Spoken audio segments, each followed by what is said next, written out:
ஒருவர் நேர்மையானவராக இருப்பதும் இல்லாததும் அவரவர் விருப்பமாக இருக்கலாம். அதனால் மற்றவர்கள் பாதிப்படையும் போது அது மிகப்பெரிய தவறாகும். எதிர்காலம் என்றும் நம்முடைய நிகழ்காலத்தில் நாம் செய்யும் செயல்களில்தான் அடங்கியுள்ளது. எனவே செய்யும் செயலை கவனமாக செய்யும்போது எதிர்காலம் பாதுகாக்கப்படும். ஒருவரை புரிந்து கொள்ள எண்ணினால் அவர்கள் எவ்வாறு உள்ளார்களோ அப்படியே அவர்களை ஏற்றுக்கொள்ளும்போது புரிதல் எளிதாகிவிடும்.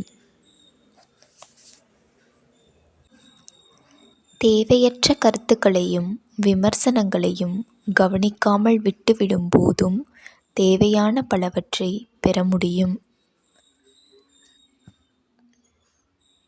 நமது ஒவ்வொரு நாளையும் சுறுசுறுப்பாக வைத்துக்கொள்ள நமக்கு தேவையானது அந்த நாளிற்கான நோக்கம்தான். இந்த வீடியோ பிடித்திருந்தால் லைக் செய்யவும். இது போன்ற வீடியோக்களை காண சப்ஸ்கிரைப் செய்யவும். நன்றி.